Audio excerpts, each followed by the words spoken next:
पिछली कड़ी में हमने चर्चा की थी कि अकबर ने हिंदू राजाओं, हिंदू धर्मोपदेशकों एवं हिंदू जोगियों की तरह हिंदू धर्म के वैष्णव संतों को भी ललचाने एवं उनका सानिध्य प्राप्त करने का प्रयास किया था, किंतु वैष्णव संत राजाओं एवं बादशाहों से दूर रहकर ईश भक्ति में मग्न रहा करते थे।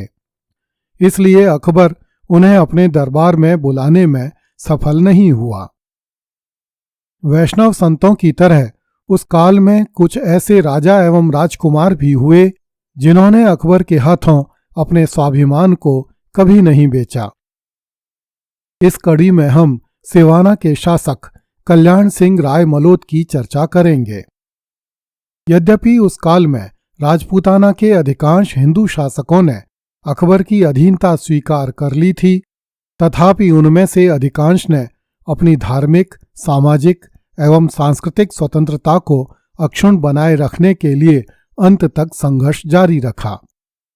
सिवाना का शासक कल्याण सिंह राय मलोद भी उन्हीं में से एक था। जिस समय अकबर ने मारवाड़ के स्वर्गीय राजा मालदेव के पुत्र मोटा राजा उदय सिंह को जोधपुर का राजा बनाया, उस समय कल्याण सिंह राय मलोद सिवाना का जागीरदार था। वह मारवाड़ नरेश मालदेव का पौत्र, राव रायमल का पुत्र तथा मोटा राजा उदय सिंह का सगा भतीजा था। कल्याण सिंह राय मलोद को मारवाड़ में कल्ला राठौड़ भी कहा जाता है। जब मारवाड़ के राठौड़ों ने अकबर की अधीनता स्वीकार कर ली, तब कल्ला राठौड़ भी अकबर की सेवा में चला गया। अकबर की सेवा में रहते हुए कल्ला राठौड़ बीकानेर के राजकुमार पृथ्वीराज राठौड़ के संपर्क में आया। पृथ्वीराज राठौड़ अपने समय में डिंगल भाषा का श्रेष्ठ कवि था। वह वीर रस, भक्ति रस एवं श्रृंगार रस की कविताएं लिखा करता था। एक बार कल्ला राठौड़ ने कुंवर पृथ्वीराज राठौड़ से अनुरोध किया कि मैं धरती की रक्षा करते हुए वीर गति को प्राप्त करूंगा, इसलिए आप मेरी प्रशंसा में एक कवित्त बनाकर मुझे आज ही सुना दें। इस पर कुंवर पृथ्वीराज राठौड़ ने एक सुंदर कविता की रचना करके कल्ला राठौड़ को सुनाई, जो आज भी डिंगल भाषा की अनूठी संपदा है। एक बार अकबर ने बूंदी के हाड़ा शासक से कहा कि हमारी इच्छा है कि आपकी पुत्री का विवाह शहजादे सलीम के साथ हो। भरे दरबार में यह प्रस्ताव सुनकर हाड़ा राजा हतप्रभ रह गया। उसने अकबर की अधीनता स्वीकार करते समय यह शर्त रखी थी कि बूंदी की राजकुमारियों का डोला कभी भी मुगल शहजादों के लिए नहीं जाएगा। किंतु अब अकबर मक्कारी पर उतर आया था और उसे बूंदी की राजकुमारी का डोला मुगल हरम के लिए चाहिए था। इस समय तक बूंदी के हाड़ों की स्थिति यह नहीं रह गई थी कि वे अकबर जैसे शक्तिशाली बादशाह से सीधा लोहा लेकर जीत सकें। अतः हाड़ा राजा स्वयं तो बादशाह के प्रस्ताव को अस्वीकार नहीं कर सका, किंतु उसने अकबर के दरबार में खड़े हिंदू राजाओं एवं राजकुमारों की तरफ सहायता की आशा से दृष्टि दौड़ाई। कहा जाता है कि समस्त हिंदू राजाओं ने दृष्टि नीची कर ली, किंतु सिवाना का कल्ला राय मलोद निर्भीकता से मूंछों पर ताव देते हुए हाड़ा राजा की तरफ देखने लगा।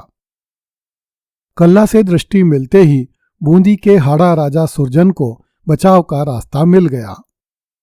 हाड़ा ने कहा, मेरी बेटी की सगाई हो चुकी है। अकबर ने पूछा, किसके साथ? इस पर कल्ला राठौड़ ने अपनी मूंछों पर ताव देते हुए कहा, हुजूर, मेरे साथ।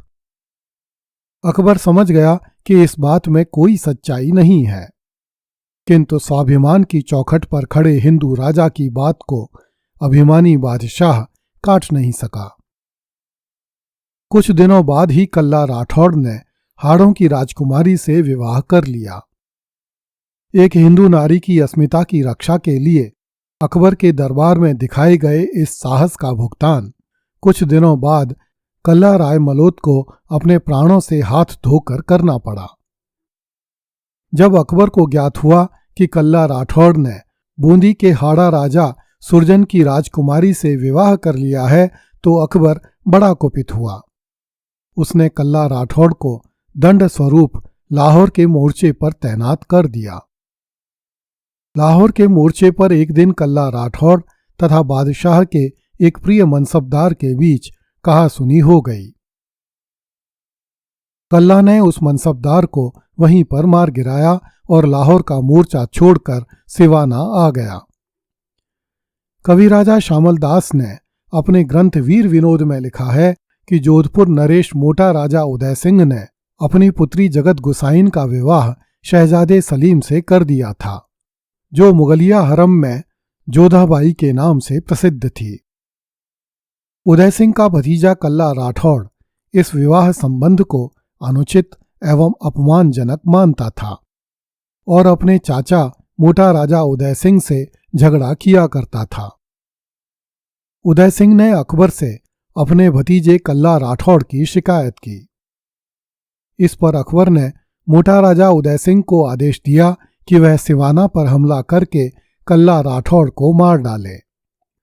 जोधपुर नरेश मोटा राजा उदय सिंह ने 2 जनवरी 1589 को सिवाना दुर्ग पर हमला बोल दिया। कल्ला राय मलोत अपने दुर्ग की रक्षा करते हुए युद्ध क्षेत्र में वीर गति को प्राप्त हुआ। कहा जाता है कि उसमें लड़ने की इतनी उत्कट इच्छा थी कि उसका सिर कट जाने पर भी उसका धड़ देर तक लड़ता रहा। युद्ध क्षेत्र में हुई इस घटना के संबंध में कवि दुर्सा आढ़ा ने लिखा है, पाखती मीर उड़िया तरस पारसी, घात चूको नहीं चूक रे घाई, उजली धार पड़ियार हूं आछटी, रोस त्रुटे कवट हिंदवे राई। अर्थात आसपास के मुस्लिम योद्धा भयभीत होकर भाग गए। स्वयं पर मृत्युकारक गुप्त प्रहार होने पर भी कल्ला राठौड़ अपने शत्रु पर प्रहार करने में चूका नहीं। मस्तक टूट पड़ने पर भी उसने क्रोधपूर्वक म्यान से तीखी धार वाली कटार निकालकर चलाई। जे किणही साचवी तपण सतवे जुगन, पास ढलियां कमल पछय प्रतमाड़, जोए माथे हुए दुरति रामोत जिमे, किणही काढ़ी नहीं एणी कलिकाल। अर्थात सतयुग में भले ही किसी ने सिर कटकर पास में गिर जाने के बाद तपबल से कटार संभाली हो, परंतु मस्तक के अलग हो जाने पर इस कलियुग में तो दुर्दम्य वीर रायमल के पुत्र कल्ला की तरह किसी ने भी कटार नहीं निकाली। जब कल्ला वीर गति को प्राप्त हुआ तो उसकी नई नवेली हाड़ी रानी ने दुर्ग की ललनाओं के साथ जौहर का अनुष्ठान किया। राजस्थानी साहित्य में कल्ला राय मलोत की वीरता और पराक्रम से संबंधित अनेक दोहे मिलते हैं। एक दोहे में कहा गया है, किलो अणख लो यूं कहे आव कल्ला राठौड़, मो सिर उतरे मेहणो तो सिर बांधे मोड़। कल्ला राय मलोत का सिर कट जाने पर भी कल्ला का धड़ लड़ता रहा, इसलिए उन्हें लोक देवता के समान पूजा जाता है। सिवाना के दुर्ग में इनका थान बना हुआ है, जहां प्रतिवर्ष एक समारोह होता है। अगली कड़ी में देखिए, कितनी ही लौंडियों को मुताह करके बीवी बनाया जा सकता है। कृपया इस चैनल को लाइक, सब्सक्राइब एवं शेयर करें। धन्यवाद।